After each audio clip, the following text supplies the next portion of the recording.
With myself, Salailo Makwidi. The time is 20 minutes past 8.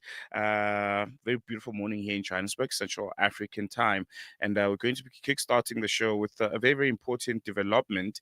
A United Nations Commission of Inquiry has somewhat broken its silence. After nearly 2 years, it has for the first time concluded there are reasonable grounds to find that Israel is committing genocide in Gaza.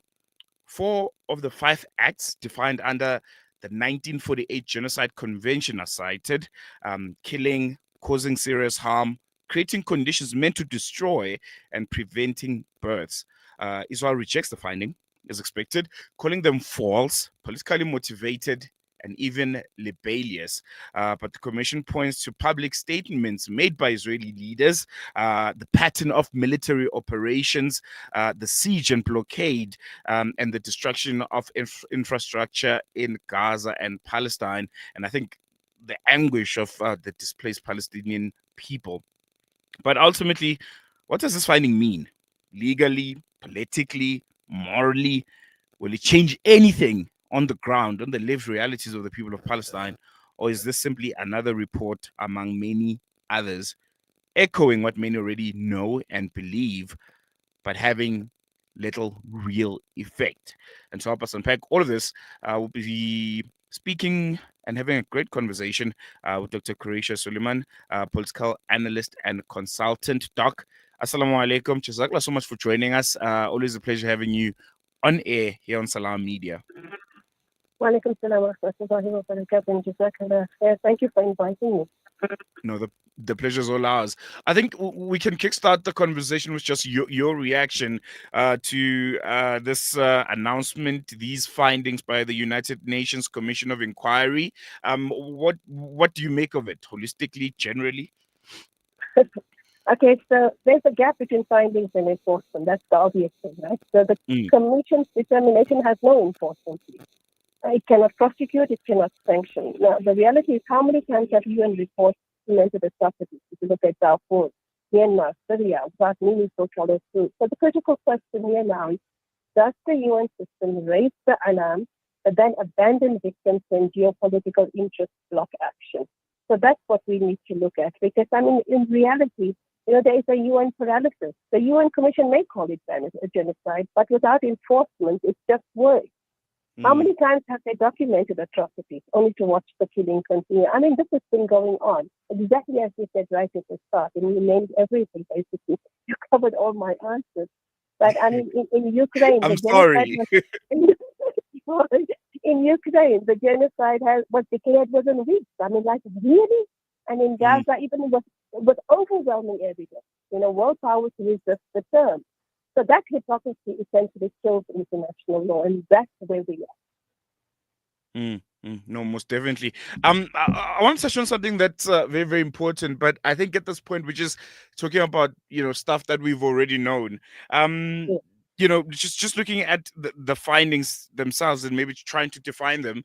One thing that stood out for me is the citing that certain statements made by Israeli leaders, also kind of push into the direction of there being intent and execution of a genocide. How important are those compared to operational conduct on the ground? Can rhetoric alone help establish intent? Intent is very important to declare an action genocide.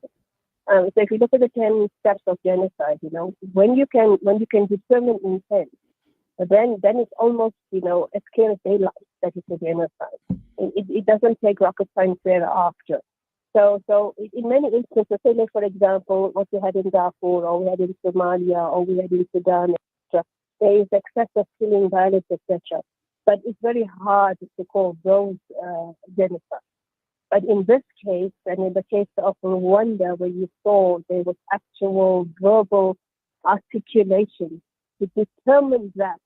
I mean, and let's just let me not even go to Rwanda.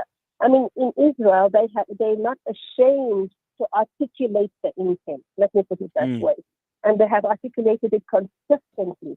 So genocidal intent on the part of this high-level officials their statements and which is then their statements and then a follow through on the patterns of conduct. It stamps, seals, and signs it as a genocide. That's the bottom line.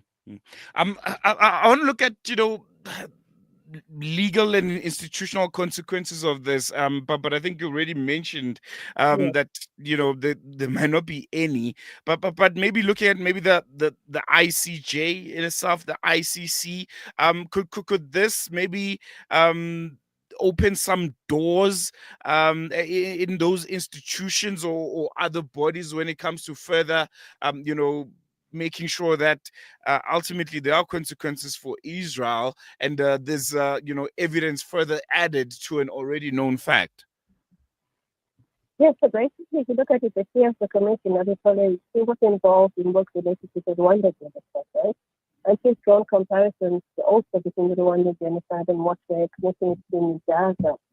And what we understand is that if genocide is officially recognized by the courts or by states, and many states are already recognizing it as a genocide, what are the obligations? What are the obligations? How do we prevent this? How do we punish it? Because obviously we cannot prevent it. We've failed hopeless, right? So how do we punish? How do we bring about reparations, prosecuting individuals, etc.? The evidence versus the accountability bottleneck that is the big challenge, because the Commission has gathered credible evidence. But genocide, the reality is genocide requires accountability mechanisms. So the ICC prosecutions, the universal jurisdiction trials, or state actions, none of these will advance or will gather any momentum if powerful states obstruct it. So the critical question is the real problem not the recognition of the genocide, but the international community's refusal to act on it. And what does it mean for international law if genocide is acknowledged only when it is politically convenient? So there's too much at stake here, because the UN has become a body that documents genocide, but ridiculously, it is unable to prevent it or even to stop it. It is undermining its own finding purpose after World War II.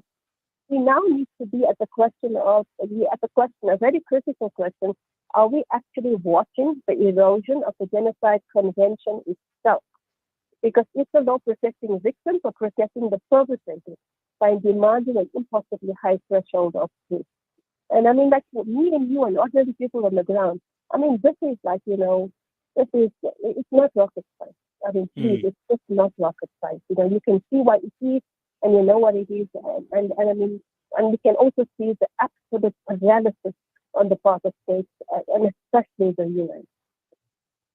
UN. No, most definitely. Let's talk maybe diplomacy. And the hopeful political impact this might have. Could these findings shift international diplomacy to an extent, between states, between economic blocs, and just within bodies like the UN in itself? For example, will countries that have been a bit vague about Gaza now, start feeling a bit compelled to take a much clearer stance? Yeah, sorry, I lost you. Can you just repeat the question quickly? Can you hear me now? I can hear you now. Yes. I just want to touch a bit on maybe diplomatic and political impact. If it could ultimately lead us to the direction where there's a shift in international diplomacy, between states and economic blocs that are within bodies like the UN. For example, countries that have been previously vague about Gaza, could they now be slightly a bit more compelled to take a much clearer stance as you'd expect them to? Okay, the reality is that diplomacy today has become the art of delay. It ends with talk, with hollow statements, and the bombs keep falling and the children keep starving. The genocide is accelerated. So diplomacy, in my opinion, is being used to buy time for the atrocities. If you see, for example, the diplomacy in terms of let's sit down and have peace talks. Let's talk about a ceasefire, things like that. And then the atrocity continues. So it stops being a tool for peace and it becomes a shield for genocide. Without accountability, even diplomacy, like the UN, is theater. It envoys talk while the perpetrators keep walking free, keep doing what they want, pushing the limits. I mean, they push every limit. They've committed Mm, every kind of atrocity we haven't even begun. We never imagined in our lifetime, even with all the movies that we've watched. And the negotiations don't prevent genocide. What they do is they launder it. So at the moment, I have very little regard for mm. diplomacy. No, most definitely. Just lastly, Doc, before I let you go, this announcement is just it's coming a few weeks before October the 7th, 2025. It's going to be what 2 full years now since the acceleration of the siege in Gaza and the ongoing genocide. Just your parting shot as we head over to another commemoration of that day that ultimately led us to where we find ourselves today. Oh gosh, yeah. What if you look at September 11 and you look at what is happening here? This is all linked. There's no doubt about it. I mean, there's enough evidence also to raise, the alarm bells as to what happened on September 11. And if the genocide unfolding in Gaza it can be compared to what happened on September 11, then you can see that the world hides behind diplomacy and silence. If justice was non-negotiable, then why is accountability optional now? So the reality is that, diplomacy that refuses to hold perpetrators accountable is not peacemaking, it is commission for genocide. And so together with those who have the loudest voice during September 11, they actually created a mind map that would officially indoctrinate the people of the world into who the enemy is, who the barbarian is, who the terrorism is. And ultimately, that mind map took you step by step towards dehumanizing first the entire Muslim population of the world, and then give it permission to dehumanize others. Also to accelerate the further colonialism and imperialism and settler colonialism that it is perpetrating, all in the name of progress, modernity, and Western civilization, the supremacy of a Western culture. All of this mind map has been leading us steadily towards the genocide in Gaza, and it's not going to stop there. It's going to go further, and that's why my argument, on social media with the Arab States was that if you're silent now and you can't do anything about it now, and to then put your foot down, tomorrow is you. And that is exactly what is going to happen. And when they're done with that, they'll go for Turkey, they'll go for Pakistan, they'll go for Indonesia. And until we realize that, then we're fast asleep, because that's what they did in Africa as well. So that they swallowed the entire African continent. So it's really a wake-up call. But I mean, in my opinion, we're way past that. No, most definitely. Gaza is ground zero ultimately. Doc, Mhm. thank you so much for joining us. Always a pleasure chatting to you and and getting your insights. Assalamu alaikum, and I hope we catch up again soon. Thank you so much. Walaikum salam wa rahmatullah. There you go. That's political analyst and consultant, Dr. Quraysha Sooliman. And yeah, we asked a very, very important question. Cool. The UN has finally said apartheid Israel is perpetrating a genocide in Gaza. A fact that we've all known for a very, very long time now. A fact that majority of the world agrees upon. It's live streamed. We see it every day. It's on our social media. It's on our phones. It's on our television. It's on our radios. You can't escape the facts. They're all there. But now the question is, now what? Cool. This UN panel says for the first time ever they're coming out clear and very, very unequivocal that there's intent of a genocide in Gaza. Ticks all the right, you know, all the right boxes. It's there. It's well documented. But now what? We've established that what's happening in Gaza right now, apartheid Israel is committing a genocide. It ticks 4 of the 5 acts defined under the 1948 Genocide Convention. Killing, causing serious harm, creating conditions meant to destroy, and preventing births. All of that, the UN Commission of Inquiry says, it clearly shows that since October the 7th, that there is reasonable grounds to find that Israel is committing a genocide. But now what? What does this mean? Will it change anything on the ground for the people of Palestine? Or does it just echo what all of us have already known?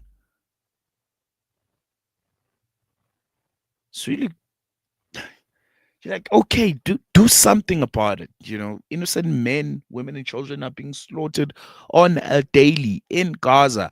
Do something about it. You know, there's just gets you all worked up, man. You sometimes even lose the eloquence to express yourself because of just how outrageous it is that the world has let this go on for such a long time without any repercussions, without any consequences for the apartheid state of Israel. And they're just going about their business with impunity. Going to take a quick break. When we come back, News and Views continues.